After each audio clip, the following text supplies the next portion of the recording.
Vous écoutez le podcast La Belle Image avec Bernard Missa, auteur-photographe, mais aussi explorateur des moyens techniques et graphiques qui vous donne des astuces pour mieux photographier, épisode numéro 301.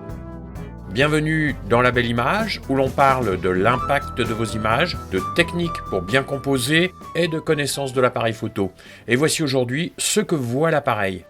En ce qui concerne la mesure de la lumière, on peut se poser cette question, que voit notre appareil photo ?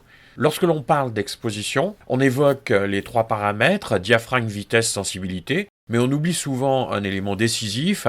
En amont de ces paramètres, il y a la mesure de la lumière. Et avant même de choisir une vitesse ou un diaphragme, notre appareil interprète la scène. Il regarde, pour ainsi dire, en analysant, en comparant, puis en proposant une exposition qu'il va juger correcte. Son interprétation peut parfois sembler se tromper, mais en réalité, il ne voit pas la même chose que ce que nous voyons. Connaître les modes de mesure, ce n'est pas qu'un aspect technique, c'est un dialogue avec l'appareil qui permet d'arriver à notre propre interprétation personnelle d'une scène. Comment l'appareil photo mesure-t-il la lumière ? L'appareil ne mesure pas la lumière incidente, celle qui éclaire la scène, mais il mesure la lumière réfléchie, celle qui revient vers l'objectif et qui est reflétée par les objets. Et l'appareil part d'un postulat simple pour établir sa conclusion. La bonne densité lumineuse est celle d'un gris moyen à 18%. Et cela signifie que, quelle que soit la scène, l'appareil va tenter de produire une image dont la luminosité globale correspond à cette valeur moyenne. Un mur blanc, par exemple, éclairé en plein soleil, il cherchera à le rendre gris. Un manteau noir demeuré dans l'ombre, il tentera de l'éclaircir vers le gris là aussi. Il y a trois modes de mesure présents sur la plupart des appareils qui vont servir à répondre à la question « Quelle partie de la scène doit servir de référence pour ce gris moyen ?» Selon les marques, les noms de ces trois modes de mesure varient. Pour la première, qui va couvrir l'ensemble du cadre, c'est la mesure évaluative ou matricielle ou multizone. On a ensuite un mode de mesure qui va privilégier le centre du cadre, c'est la mesure pondérée centrale. Et enfin, un troisième mode de mesure qui va privilégier une toute petite partie du cadre, c'est la mesure spot. Pour la mesure matricielle, évaluative ou multizone, l'appareil décide pour nous. C'est le mode par défaut. L'image est découpée en dizaines et parfois en centaines de zones. L'appareil analyse la luminosité, les contrastes et même la distance de mise au point et compare la scène à une base de données interne. Il ne fait pas une moyenne simple, il interprète. L'avantage, c'est que cette mesure est efficace dans la majorité des situations courantes et utile dans de nombreux cas de lumière uniformément répartie et est bien utile pour aller vite. Et l'inconvénient, c'est qu'elle cherche une exposition standard, sans intention esthétique, en se laissant parfois piéger par les forts contrastes. Un exemple de mesure multizone, pris chez Cartier-Bresson, avec la photo intitulée « Derrière la gare Saint-Lazare ». Cette photo comporte une grande variété de zones lumineuses, des reflets, des ombres, une architecture, le corps en mouvement. Et en mode de mesure évaluatif, multizone ou matriciel, l'appareil tente de juger l'ensemble de la scène et de générer une exposition crédible dans la majorité des zones. Pour la mesure pondérée centrale, on l'utilise quand le sujet est au centre, mais que le contexte a aussi son importance.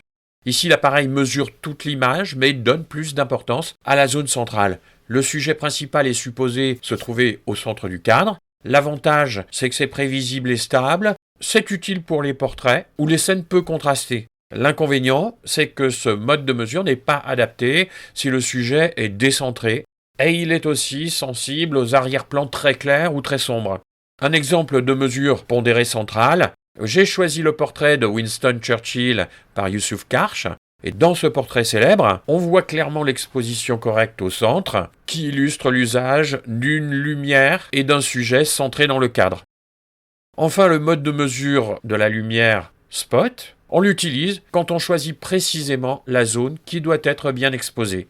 La mesure spot ne mesure qu'une toute petite zone de l'image, entre 1 et 5%, et tout le reste est ignoré. L'avantage, c'est qu'on a un contrôle total et qui est indispensable lorsque la lumière est très contrastée.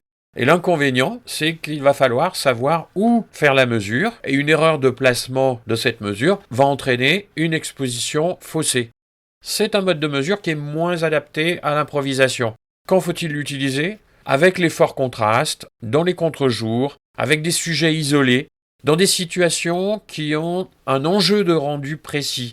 La peau d'un visage, par exemple, ou que l'on veut montrer certains détails ou des matières. Et à titre d'exemple de la mesure spot, je vous propose une scène de rue de Ray Metzger. Dans les scènes à haut contraste, la mesure classique peut être trompée par les hautes lumières ou la surface des ombres, et avec la mesure spot, on choisit la zone précise qui doit être bien exposée. La mesure de la lumière n'est pas un réglage secondaire, c'est le point de départ de l'exposition. La mesure matricielle, c'est une excellente alliée tant que la scène est uniformément éclairée. La mesure pondérée centrale permet une transition vers plus de contrôle avec le sujet cadré au centre. Et la mesure spot, c'est un outil de décision esthétique expressive pour une exposition très ciblée. Choisir un mode de mesure de la lumière, c'est prendre la main sur ce que l'appareil interprète et choisir comment l'on veut montrer la scène. Si vous appréciez mes podcasts et que vous pensez pouvoir encore améliorer vos images, je vous propose un point de vue extérieur sur vos photos et des idées pour progresser dans votre expression graphique. Vous trouverez le lien sur le site l'écoledephoto.fr Rendez-vous en ligne. Je vous guide à partir des images que vous m'envoyez, en utilisant les outils graphiques et techniques spécifiques de la photo, vers une possibilité d'expression visuelle personnelle plus complète. Je serai ravi de vous aider à soutenir votre expression. À bientôt!